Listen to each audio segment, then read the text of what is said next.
మీరు అధికారంలో ఉండేటప్పుడు పట్టాభి గారు బోస్ డీకే అనే ఒక పదం ఉపయోగిస్తే మా పార్టీ ఆఫీస్ మీదకి వచ్చి మా పార్టీ ఆఫీస్ని ధ్వంసం చేసిన సంఘటన మీకు గుర్తు చేయాలి.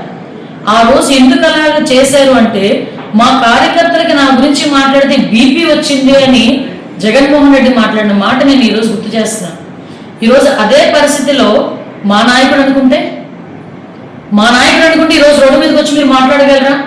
కానీ నిబద్ధత కలిగిన నాయకుడు, లా అండ్ ఆర్డర్ని సక్రమంగా పెట్టాలి అనుకున్న నాయకుడు, ఎట్టి పరిస్థితుల్ని కక్షపూరితంగా వెళ్ళకూడదన్న నాయకుడు ఉన్నారు కాబట్టే ఇంకా మీరు బయటకు వచ్చి మాట్లాడే పరిస్థితి కనిపిస్తాను. అలాగనే లా అండ్ ఆర్డర్ విషయంలోనే కానీ ఇష్టానుసారంగా చంద్రబాబు నాయుడు గారిని నోటికి వచ్చి మాట్లాడితే ఊరుకుంటాం అనుకుంటున్నారా? కంపల్సరీగా తగిన చర్యలు ఉంటాయి, కంపల్సరీగా కేసు బుక్ చేస్తాం.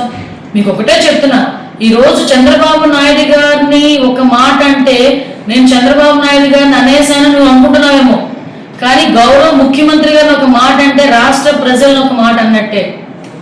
మళ్ళీ మళ్ళీ గుర్తు చేస్తున్న అంబటి రాంబాబు, జగన్మోహన్ రెడ్డి, చంద్రబాబు నాయుడు గారు లాంటి ఒక మంచి వ్యక్తిని, ముఖ్యమంత్రి స్థాయి వ్యక్తిని నువ్వు అధికారంలో ఉన్నప్పుడు, మేము ప్రతిపక్షంలో ఉన్నప్పుడు 53 రోజులకి జైల్లో పెట్టినందుకే 151 సీట్లు కాస్త 11 సీట్లకి దిగజారాయి. ఆ విషయం మర్చిపోకు. మళ్ళీ తిరిగి అటువంటి ఆ మంచి వ్యక్తిని ఈరోజు మళ్ళీ టచ్ చేస్తున్నావు. ఈరోజు నువ్వు ఎన్ని మాట్లాడినా, ఎన్ని బూతులు మాట్లాడినా ఆ మహానుభావుడు కుప్పం నియోజకవర్గంలో, తన సొంత నియోజకవర్గంలో సుమారుగా పిల్లలందరికీ కూడా 5,000 సైకిళ్ళు ఇచ్చి కుర్రోడ్ల సైకిల్ మీద హ్యాపీగా తొక్కుకుంటూ వాళ్ళతో పాటు ఉత్సాహాన్ని ముందుకెళ్తున్నారు. అది నాయకుడు అంటే. అలాంటిది ఈరోజు అంబటి రాంబాబు తాలూకా మాట తీరు కానీ నేను ఎందుకంటే ఇంకొక విషయం కూడా ప్రజలకు చెప్పాలి.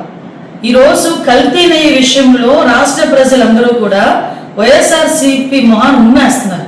దయచేసి క్షమించాలి నేను ఈ పదం ఉపయోగిస్తున్నానంటే. ఎందుకు ఇంత పెద్ద పదం ఉపయోగించానంటే, కల్తీ నెయ్యి వెంకటేశ్వర స్వామి ప్రసాదంలో కల్తీ నెయ్యి కూడా కాదు, అది నెయ్యి లేకుండానే కల్తీ చేసి అందులోని రసాయన పదార్థాలను కూడా యాడ్ చేసి అటువంటి వాటితో లడ్డు ప్రసాదం తయారు చేసి కొన్ని వందల కోట్లు, 250 కోట్ల పైన స్కామ్ చేశారంటే అలాంటి విషయం మీద ప్రజలందరూ కూడా ఈరోజు చర్చించుకుంటున్నారు, వైఎస్ఆర్సీపీని అసహించుకుంటున్నారని.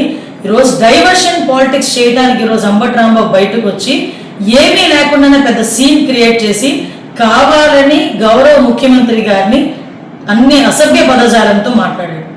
అఫ్కోర్స్ నువ్వు అనుకుంటూ వచ్చి నేను డైవర్ట్ చేస్తున్నాను అనుకోవచ్చు, కానీ ప్రజలకు ఎప్పుడో రిజిస్టర్ అయిపోయింది విషయం.